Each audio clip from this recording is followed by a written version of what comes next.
Olá, minhas joias, beleza? Professor Ricardo Araújo, professor de Geografia da ETB, para mais uma aulinha aqui, só que essa aula agora é direcionada para os alunos do nono ano.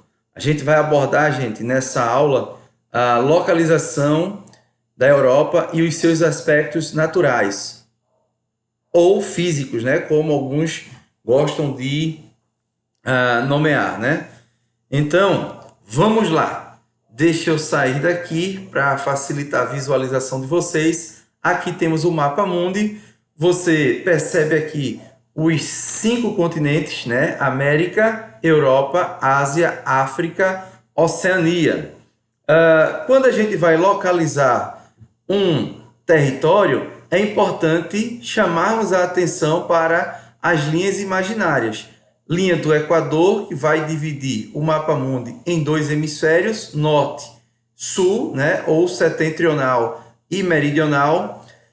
O meridiano de Greenwich, que vai dividir o mapa mundi em 2 hemisférios também, só que agora o hemisfério leste, ou oriental, e o hemisfério oeste, ou ocidental.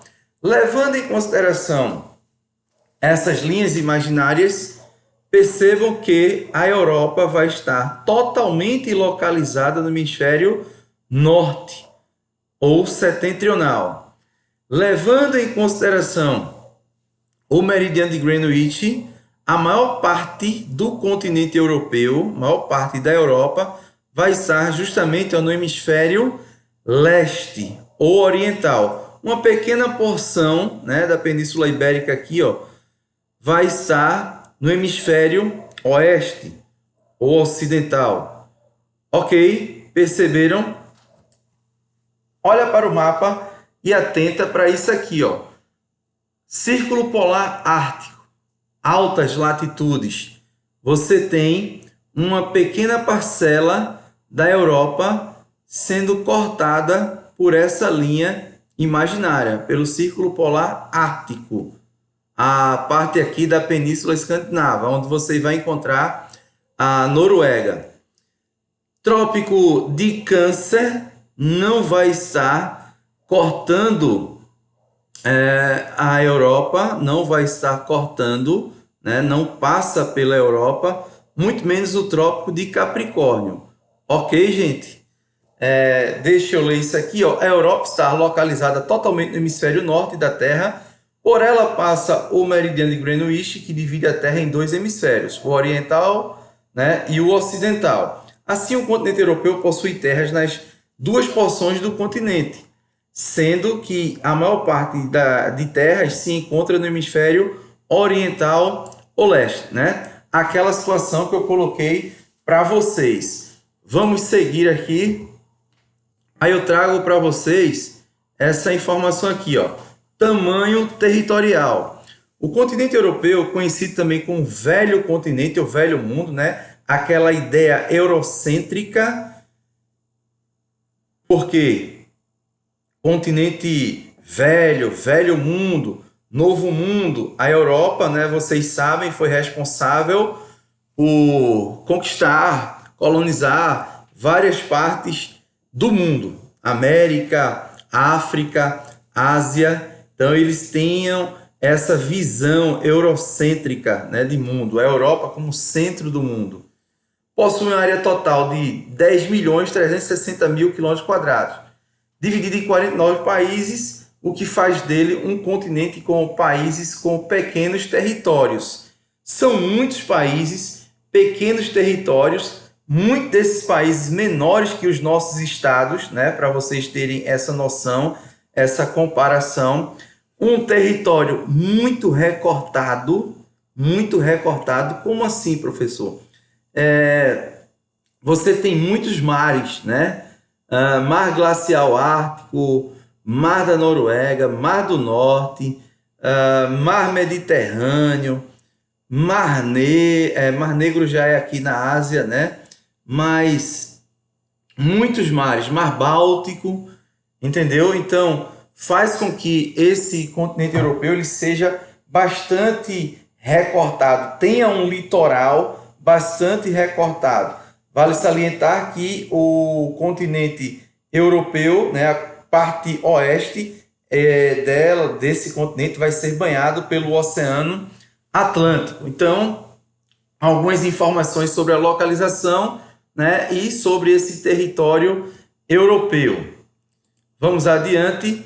Tamanho e localização. Por ser um continente com tamanho reduzido, o continente europeu tem algumas vantagens, mas também tem algumas desvantagens. Deixa eu voltar aqui para vocês me verem, né, esse professor lindo. Vantagens. Prática do turismo, né? O turismo ele é muito praticado na Europa. Paris mesmo é uma das cidades mais visitadas do mundo. Você tem Milão também na Itália, e por essa proximidade, pela facilidade dos meios de transporte também na Europa, você tem essa prática muito importante, muito difundida nesse continente. Relações comerciais, vocês sabem que temos a União Europeia, um dos blocos mais importantes, né, blocos econômicos mais importantes do mundo, onde é permitida a livre circulação de pessoas, mercadorias.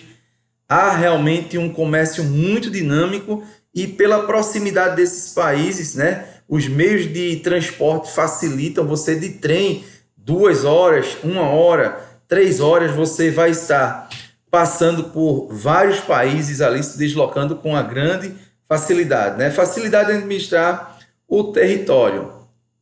Esse tamanho reduzido desse continente, países pequenos, vai dar essa oportunidade, né, da facilidade para a administração. Formação de grupos econômicos, você tem essa economia muito forte, muito dinâmica, justamente pela facilidade de formar grupos econômicos, né? O próprio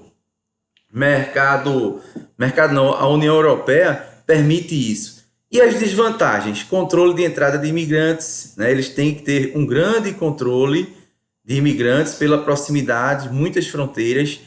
Entrada de contrabando e drogas, isso é um mal para todos os países do mundo, né? Mas na Europa eles têm esse controle.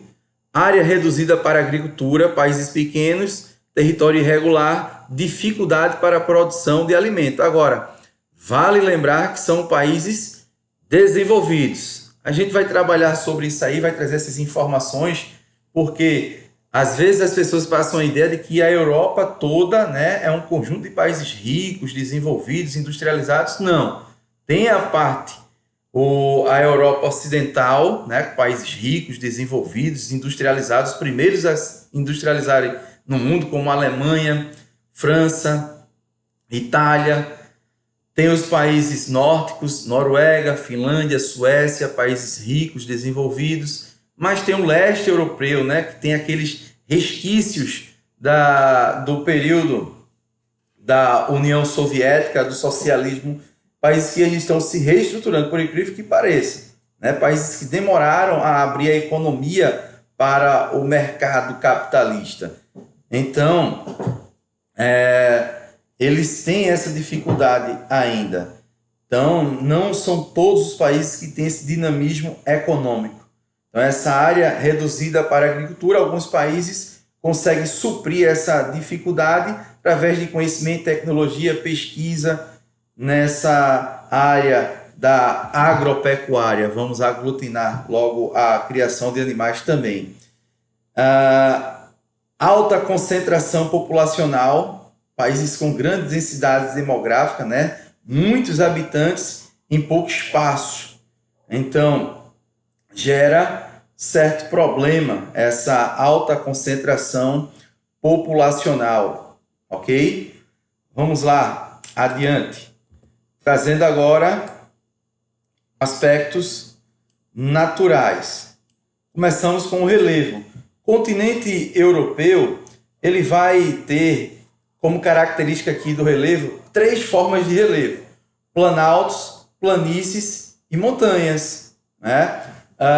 Grande parte da Europa central, centro da Europa aqui, ó, você tem planícies, né? São as áreas mais baixas do território, onde vai predominar a deposição de sedimentos, ok? áreas importantes para o desenvolvimento da agricultura e pecuária, né? São nessas áreas do relevo onde predomina essa atividade, né? Ou as atividades da agricultura e pecuária, onde você tem a maior concentração populacional nas áreas litorâneas, nas planícies litorâneas e nessa parte central aqui também, importante para a produção de alimento. Você tem as montanhas, né? Os Alpes suíços, italianos, franceses. Você tem Pirineus. Então, montanhas formam-se a partir de choque de placas tectônicas, são formas de relevo recentes, né, da era Cenozoica, período terciário. Então, áreas que você vai ter uma baixa densidade demográfica, poucas pessoas vivem nessas áreas, né? Você vai ter a dificuldade imposta pelo elemento natural, no caso do relevo. Você tem os planaltos, superfícies pouco mais elevadas do que as planícies, onde vai predominar processos erosivos, né? Porque são superfícies antigas, muito desgastadas ao longo de milhares de anos. Essas formas do relevo vêm sendo erodidas. Então, esses elementos, esses detritos provenientes dessa rocha, desses planaltos que são erodidos, vai se depositando nas áreas mais rebaixadas, planícies. Ok? Vamos mais adiante aqui. Temos essa imagem mostrando aqui, ó, as áreas onde predomina planícies, né? Montanhas e as áreas de planalto. Essas áreas marrom, mas mais clarinhas. Ao sul do continente europeu encontramos uma zona de estabilidade sísmica e vulcões, como o Etna e o Vesúvio, né? Essas formas de relevo, vulcões, né? Vulcanismo é a atividade desses elementos naturais, mas é proveniente de forças endógenas do planeta Terra. Ok? No sul da Europa você encontra esses vulcões e ainda ativos.